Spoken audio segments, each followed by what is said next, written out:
Thank you for staying with us. It's exactly 87 days to the general election, and all political parties and their candidates seeking elective office are taking their campaigns to the masses.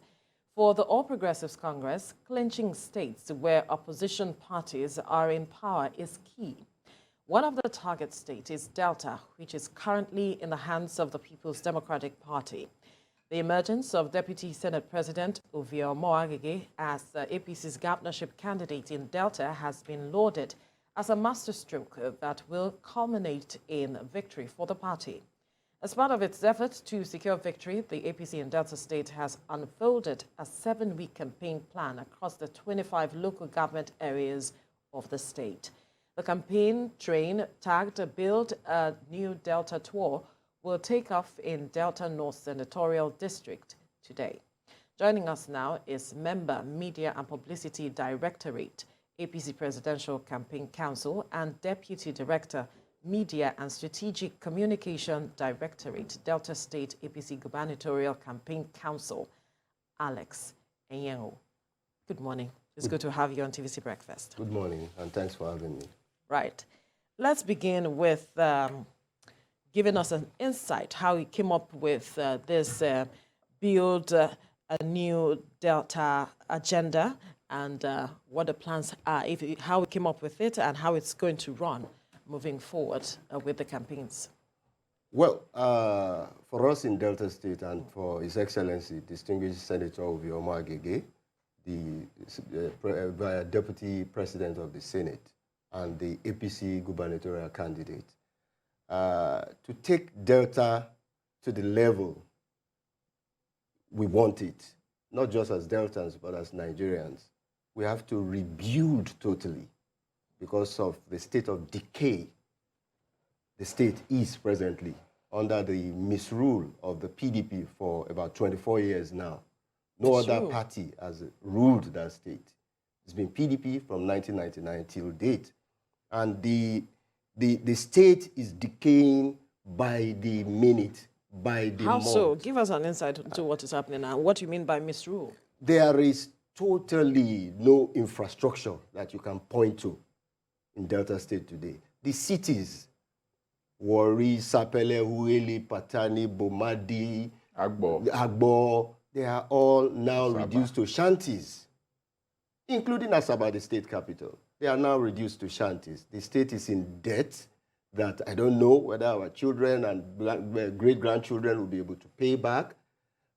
We don't have problem with debt, with borrowing, but there must be a corresponding infrastructural development tied to such borrowing. As we speak today, Delta State has received nothing less than 1.7 trillion in the last 12 years. 1.7 trillion. And there's no corresponding, infrastructure to show for that. I mean, I challenge them. You know, I hear see Charles, their spokesman, you know, throwing a lot of figures around in various TV appearances. But they should point to us. Is it in terms of infrastructure? Is it the health sector? Is it education? The roads are totally impassable as we speak. No roads in Delta State. The cities have been totally abandoned. Warri used to be the hub of Delta State and the Niger Delta. Nothing of note. The stadium in Warri, it's just like a pig hole. The stadium that has hosted international FIFA competitions in the past. Now you cannot even primary school pupils cannot play football on the pitch. Nothing to write home about. Nothing. The hospitals have been reduced to just consulting centers. When you go there, you have to either carry your own generator to power light. You have to buy virtually everything. So, I mean, we need to rebuild completely Delta State, and that's what informed the edge to band. You know, EDGE is, it's an acronym for employment and empowerment, general development, good governance, and what have you. The white band is build a new Delta. So His Excellency Senator Obiomage understands the problem. He knows where he's wearing the shoes. He knows where it pinches, and that is why he identified that, look, it's not just taking over and saying, oh, government is a continuum, and then continue from where. No, we have to start all over again, because there is no way you can build something on nothing. As we speak in Delta State, there is nothing to build on.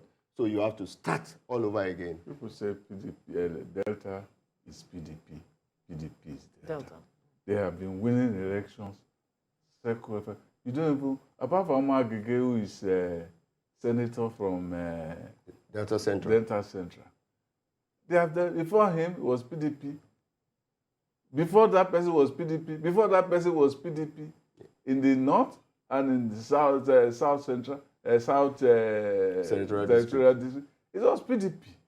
And they have been winning. What is the magic formula? What's the state of APC now in Delta? Because it's not just by saying that PDP has been bad and they have not been doing well. What is the state of mobilization? What is the level of disgust? And is this disgust sufficient for change? You can be disgusted and still remain. It's like it's like a bad marriage. Situation. It's like a bad marriage. If the man is beating you every day, but they say, come on, they say, no, where I go. Okay. Uncle Sam, I tell you straight, the disgust has gotten to the level that it's no longer acceptable by Deltans. And we are going to reenact what APC did to the PDP government to end the 16-year rule of PDP government at the national level in 2015. That's what we're going to reenact. And they know, the PDP know, the momentum is awesome. It's massive. And we are talking of from units to ward to LGA, to the various senatorial districts. Yes, PDP has been there, like I said, 24 years. But 24 years of imposing abject poverty on Deltans. I mean, 24 years of no roads. I'm not just talking of bad roads. No roads. 24 years of no transportation system. Mind you, Delta State is predominantly riverine. When you are talking of transportation, I'm not just talking of road transportation. I mean, the transportation for the riverine dwellers is completely abandoned. So we have a lot of motivation. The structures are there. When they started, PDP had 3 senators. But today, APC has 2 of the 3 senators. We have the senator from Delta North. We have the senator from Delta Central. Delta Central. So, I mean, that's to tell you. And a lot of the PDP big guys, they have defected to the party. You understand? So, I mean, the momentum is so high, and it's manifestly clear to the blind. People used to say that we can never know. We have never known who won elections in Delta. PDP has been rigging because after the results have come from the mainland, then all the crayfish, all the worms, what they call those animals in the, what is that reptile? Snakes and what are they? Crocodile, alligators, all of them, you start counting all of them to come and vote. They are giving all of them, but they don't have PVCs now. Yeah. So after they voted in the mainland, you cannot invoke the vote of the crayfish and all the tilapias to come and vote. That it's only human beings that they cannot vote because tilapias don't have PVCs. Yeah. Is that the hope now? Because that is when that some people are saying this is the time we will know whether Delta is PDP or Delta is not PDP. That this is the election that will tell you. Nobody is going to now write figures from the riverine areas and say, well, where is the vote from Okerekeku? Where is the vote from Waterside in Arunton? And so on. Nobody is going to say that again. Well, the picture you have just painted, PDP has been the beneficiary of this. And that is days of yore. It is bye-bye to those kind of practice where we have non-election elections, where election results are written in hotels, where election results are written in the homes of PDP bigwigs. They know that with the new order, with beavers and the rest of it, with the new electoral order, it is totally impossible. In fact, they know themselves that it's not possible again. So it's one man, one vote, one woman, one vote, one youth, one vote. It is clear.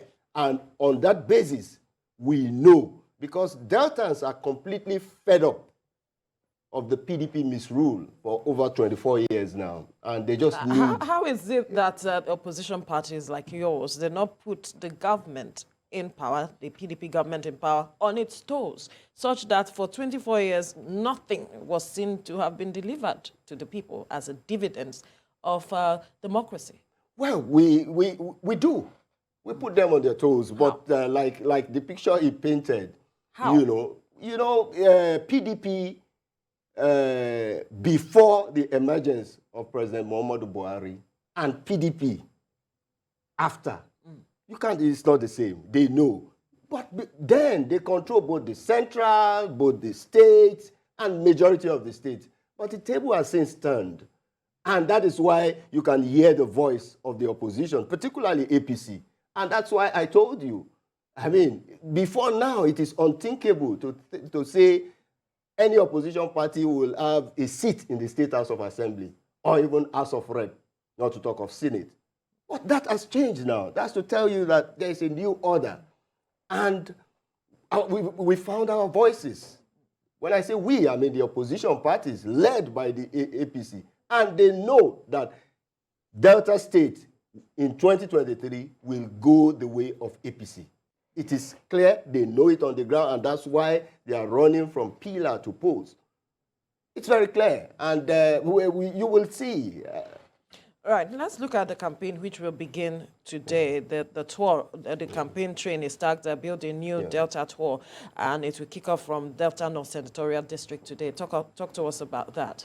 Yeah, that's part of the mobilization we're talking about. And when I was talking, I said this thing is from units to ward to LGA, talking to the electorate directly. You understand? And that's what you're seeing. Our program is very clear. I think by tomorrow, next tomorrow, we'll be in Bayelsa.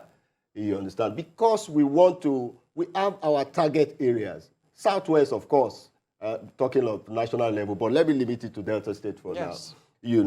The entire LGA, the 25 local government area, you understand, has been properly mapped. And we know that Delta Central is a no-go area for PDP, even though their gubernatorial candidate is from Central, just like our own gubernatorial candidate. You understand? But because of the presidency, no, but Asiwaju will win Delta State very convincingly, with nothing less. Why are you so confident? I am so confident because I am on the ground. We have our booth on the ground. I know what is happening now. Asiwaju Bola Ahmed Tinubu will win Delta State with nothing less than 60% margin. How so? It is what it is because of what is on ground, because of the level of mobilization, because of the level of anger against the PDP in Delta State as of today. Deltas just need a change, both at the national and the state level.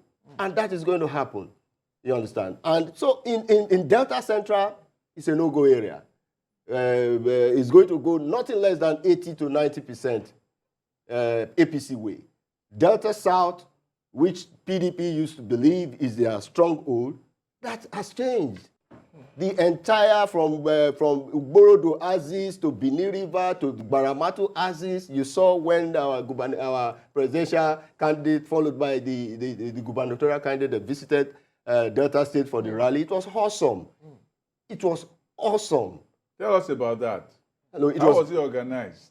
It was well organized. It was, of course, kudos to distinguished Senator Ovioma Agege and the people like Chief Irie Mami and the running mate to Ovioma Agege, Honorable Osanebi, and the rest. It was well organized. Everything was on point, and you can see the massive crowd massive crowd there. So Delta South, of course, which is predominantly riverine. That's Shekiri, Shekiri, Ijo, you know, it's predominantly, yes, and some, Isoko, who are the only ones in the upland. Yes. You know, it will go the APC way. So how are you able to mobilize these people? Because you say we know, you're so confident. How are you able to mobilize these people, get their buying? What are you selling to them? What has been sold to them, rather? That's first and foremost, and that's the program, that's the agenda of Senator Agege, you know, edge to bound, you know, rebuilding completely, you know, employment and empowerment, you understand, general development, when we talk about employment, what is he saying with regards to employment? When we talk about good governance, what is it that he wants to change or bring to bear for the people that they are buying into?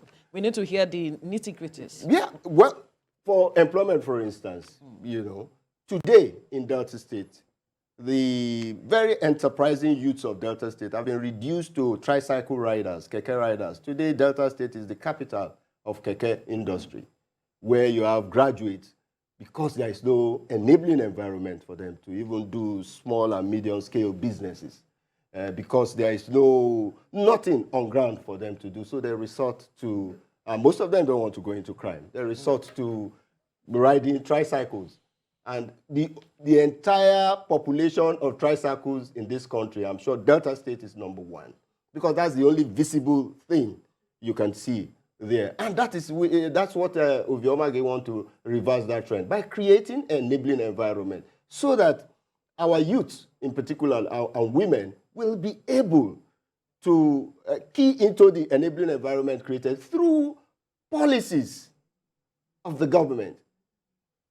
Through policies, because that's the way, through very value-adding policies. Tell us about the campaign in Warri. It was a very interesting one. There was also the speech by the Senator Oluremi Tinubu about, it spoke in Shekiri and all of that. How did that resonate? Well, you needed to be there to see the response, particularly when he spoke in her mother tongue, let me put it that way. You know, the mother is Shekiri. Yes. And what people didn't know, and she said it that day, also the mother is partly Urobo. Yes. So that's the story. That's our story. Yes. My mother is Urobo, my father is Shekiri. Yeah. And these are the votes from these two areas alone. Critical. It's huge. And they could easily connect with her. You know, nobody even knew that she could speak that language. Yes. Nobody knew. I'm sure it never really goes away. Speaks Shekiri as much as she speaks Yoruba or English language. Yes, she does. Yes. So the people were awed by that alone. And you see, that thing, they can easily connect. They can relate. And that is a major boost to the campaign generally in Delta State, because they know that this is our own. And like she said, I am bringing your in-law to you. If he's there, you are there, because I am there as the First Lady. And so that was a huge one. Thumbs up for her for even thinking of doing that. You know that even Asaba was made capital because Abangida's wife is from Asaba. Exactly. Yeah. So that was the impact of First Lady in Asaba. Now, we didn't see any visit to the Ulu of Warri when Asiwaju was there. Okay, I know that will still happen, because Ulu of Warri, even as we speak, is out of the country. And that was what explained the non-visit. But definitely when he comes back anytime soon, there was also the visit to Tompolo. Well, it was visit to Baramatu. Yes, but there was where also Tompolo is a major factor. There was a meeting with Tompolo. Yeah, it's a major factor. Tell me the impact of Tompolo in Ijoland. Well, in this kind of meeting, is it a game changer in Ijoland? Absolutely, he has. He's a general in the Ijoland, and when I say Ijoland, it transcends beyond Delta State, you know, and up to Rivers, Bayelsa, and the rest of them. And Tompolo is one person that the Ijos respect though he will tell you that he's not a politician, but he plays politics.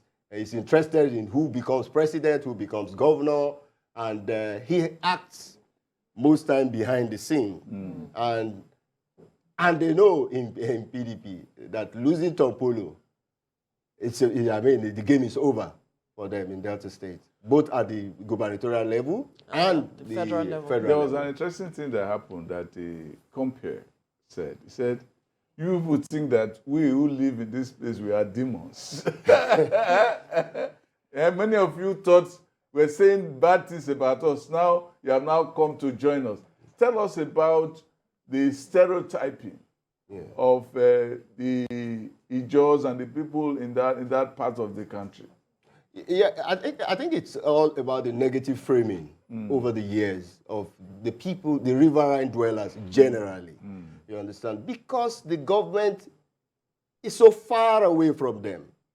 They don't even, and when the resources, the natural resources of this country comes from the riverine area, particularly in Delta State, for instance, Borodo and the Baramatu has its Bini River has its, over 80%, if not 90%, of the oil wealth come from there. And yet, and they didn't even have a bridge to connect them to the mainland, as they said. And this is what Asiwaju Bola Ahmed Tinubu has promised them, that the bridge linked from Warri to the Escravos Axis will be completed, will be done. They will start it, not completed, because they've not started. He will ensure that it's done. And when Ovioma Agege comes, the Odeshakiri Bridge, which has been abandoned by the PDP government, Ovioma Agege has said he is going to complete it. Because these are major projects that will open up the entire area. And Asiwaju Bola Ahmed Tinubu has said, look, when it comes, the ports, the various ports in Delta State will start working. Warri, Koko, Sapele, Burutu, they will all start working. The abandoned Burutu used to be a beehive of activity. My dad used to talk about working in Burutu when he was a boy. Major vessels, Beth there. Warri is working at maybe at 10 or 20% as we speak. Asiwaju Bola Ahmed Tinubu has said, look, the abandoned GRIP project, Gas Revolution Industrial Park in Ogidigbe, will commence. Yes, you know, the government of Goodluck Ebele Jonathan just did the groundbreaking ceremony. And that's where it ended. I left it on the ground. That's where it left it, absolutely. But with Asiwaju Bola Ahmed Tinubu, Gas Revolution Industrial Park that will create thousands, if not millions of employment for Deltans and Nigerians generally. It's going to ensure that, it gets on board. We have this Escravos Environs Power project, a $70 million project, which was mentioned by Goodluck Ebele Jonathan, but it ended there. But when President Buhari came on board in 2015, he awarded the contract to 3 companies. That project, they are going to generate their own power, they are going to transmit, they are going to distribute 20 megawatts. It's about 85% completed as we speak. Right. So when I hear people talk that Buhari did not achieve and all of that, maybe there is so much Buhari has done, but there is so little mention. He spoke about it. The problem with Buhari's administration is the understatement of what he has done. Absolutely. We need to do that. We'll get some people on this show in the course of the month, because of a month or two. They come and let the people know what has been done, because there is so much. We got Fashola here the other day to talk of the construction of roads. They thought the bridge leading to the east, the second Niger Bridge, which is just a massive work, which Jonathan had on paper and left it on paper. What about the trains? Most people in this generation have never seen train. Yes. They have never seen train. But now, under Buhari administration, they now know what train look like. They have experienced it. There is the Warri to the tractors only talk about the train that was attacked. They don't talk about the fact that they had train in the first place. Exactly. They have to have train here to secure it. Exactly. You don't secure what you don't even have. So many things. And these are the things Asiwaju Bola Ahmed Tinubu is going to build on most of the things, positive things done by President Buhari, is You are going to painting build on them. a rosy picture for APC in Delta. Yes. But I heard that the Obi crowd is very strong in Delta. Right. Peter Obi. Yes. Well, maybe it's very strong in Delta on social media. It's not strong. It's not even a factor to be considered. The race is perhaps just a two-horse race between APC and PDP. And I say it very... I'm talking of presidential. Yeah, presidential. I mean, there's no way, maybe not even... You see, the problem with Obi is that he has allowed himself to be boxed and to be framed as an ethnic candidate, Igbo candidate, which is not good for him. So, and not all the Igbos. I don't see how Obi will win in Ebonyi. It's not possible. I don't see how Obi will win in Imo. It's not possible. You can't totally rule that out. No, You can't it's totally not. rule that I am out. saying it's not. Even in Anambra, his home state. You can't totally rule I that say even out. I am talking based on facts. What are the facts? Look at Ebonyi. What the governor Umai has done in that state. Sometimes what you have done doesn't translate No, to what it's people on the vote. ground. I am telling you, the people love him. The people see what he has done. He's not saying, I will do. This is what I have done. And But he's, you know, he's people leading the campaign in the state. People do things and still fail. No, yeah, Yes, but not in this case. But politics is about sentiment. Yes. You know, you can build a house for me, and I still don't like you, even though I Yes. live in the house. Yes. Because I feel that you are a nasty person. Yeah. You build a house for me, but you don't really, you are not showing Yeah. human love. You are just getting me things. Yeah. You are not really showing your heart. And when there is heart, and there are no things, I love you more than when you are things and you have no heart. But fortunately, that is not the case here. Ebonyi, Imo, these two states majorly will go APC way, both at the federal and at the APC state. way or APC will make some inroads. Not inroads. These are, to start with, you can't make an don't inroad have into the a state you control. You don't have This the statistics. Ebonyi is APC state, under APC governor as we speak. Imo is APC state, under APC governor People can as we defy speak. their So governors. it's not, we are not making inroads. We are in situ. We are there already. So it's not a matter of making inroads. It's PDP that we struggle to make inroads. What of Delta? Delta, we are making inroads. I may assure you will win Delta. I just said it's going to win Delta State by a margin of 60%. Because I have some people who are from Delta. You know, I schooled in Delta. You are from Delta now. I have classmates, and I have a number of people on my classmates. Well, many of them, a number of them are not even for APC. They are for OB. No, we don't. I will not come here Although and say. that's why many of them don't live in Delta. That is they live in Lagos. Exactly. That is why I did not say Tinubu will win 100%. Right. I said 60%, and I've been just very moderate. Going by what is on ground, going by the level of mobilization, going by the level of angst against PDP in the state, particularly under And this is what is giving the party an inroad. Yes, and we are making inroads in Delta State, for instance, because we are not there. We are not the government in power. The governorship candidate for PDP has been given a pass in the judiciary. But I understand there's another case coming. Yes, there is another case by PDP. By PDP people who are still angry that they got it. They said they didn't really adjudicate on the certificates and the certificate fraud, but just process. It's a process, so they are following the process now. Yeah. But that is PDP. But we are happy with the candidate they have thrown up us because it's just a walk in the park? Yes, a walk in the park for Nobody knows where Ibori is on this matter. But we know where Udwa has come out to say he supports him. Yeah, Udwa has come out, but well, I don't want to speak about Udwa, but it's his right, it's within his right, it's in PDP, and he has gone back. Some people say he has eaten his words, you understand, but that is within his right to so do. But Ibori's silence is very eloquent, very, very loud. It's a very loud silence. and very troubling to Okowa and Sheriff. They are very troubling. And Okowa came out with a defense of what Wike said. Wike made a revelation. That, Yes. They gave us money to make up all that we had lost since 1999 and so on. And they gave all of us in the Niger Delta derivation. Yes, 13% 13%. derivation.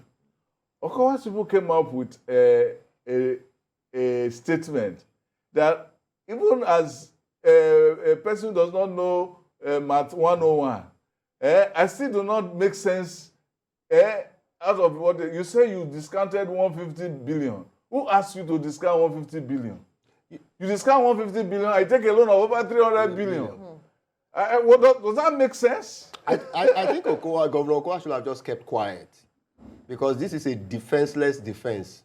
They should have look at the one that Akwa Ibom came. Akwa Ibom came up with a statement, figure by figure. This is what we got. You see, this is because they have projects to say this is what we did. Yeah. Yes. You see, this is what I'm saying. They take the electorate, the masses, for granted. They believe they can just tell you anything. They believe we don't think. We cannot interrogate what they have thrown to us. And that's why I say he should have just kept quiet, because he had no defense in the first place. The Desopadek we are talking about is dead under Okowa. Absolutely dead. What is not dead? They said it Every does like 2 kilometer roads, and he says, I've done road from there to there. I've done this road. So I am even talking of the Desopadek, through which this new money was paid, the 13% derivation, is dead under Okowa. There is no development. Even in Delta North, the only development that you can talk of is in his own community, Owa. The Delta North people are not happy with him. Even the Agbo people, his people, they didn't do anything there. They didn't do it's his own community. Owa. That you have development. That's why he's going to, you will see what it will shock Deltans. That PDP will lose even in Delta North, because they are not happy with him. The underdevelopment in the state cuts across the 3 senatorial districts. Right. Cut across the 3 senatorial districts. Right. So that's where we are today. So quickly, for want of time, let's talk about the campaign that is beginning today again. It will witness about 80 stopovers across 25 local government areas of the state. Talk to us about that, just to give an insight for people. Well, it's part of the program, you know, and like I said, and I repeat, the strategy is to go from unit to the ward, because elections are won and lost at units, not even at the ward level. Right. It's at units, and that is why we are going the grassroots. You know, so much. Yes, it's good to do rallies to just trump up your base, you know, to energize them. Those rallies are good, but the real thing is to engage, and that's why we are taking the campaign to the local government, across the 25 local government, step by step. What is the strategy for engagement? Yeah, but when you... Is it town hall, or what is it? Through town halls, through mini rallies, when you go very focused rallies. Are you doing door in to each door? of the areas? Of course, they are door to door. That's ongoing already. And that's what I'm saying, that, look, this thing is from units. When you talk about units, that's door to door. You go and knock on doors and talk to people and make them understand, because you cannot, let me say you cannot, it's totally near impossible for you to rig under this new electoral regime.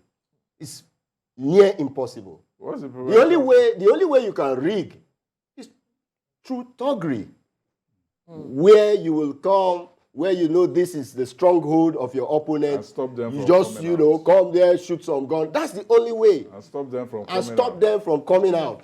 Intimidation and all of that. But that cannot happen, because there is balance of terror as we speak in Delta State. How do you mean? No, because you know, PDP believe that they are the master of thuggery. I am saying a new sheriff is in town. So in you guys Delta have your State. own There is thug. balance of terror. So you're So saying that's that what APC the- has stocks in the... No, I did not. You are the one saying so. No, you said What there's is that? balance. There That's what is you're saying. balance of terror. I will say no more. And they know. They And know. they know. Because some persons may not understand what you're saying. We want you to clear the No, air. I have tried to even explain it. PDP believes that they are the alpha and omega of thuggery, All right. intimidation, and all of that. So but that has the changed APC now. has come out to balance that Absolutely, aspect. it's Very balanced, good. and they know. All right, we Yeah, must tell us thank you. about, The if you vice- can briefly talk about Our time is up. Bayelsa.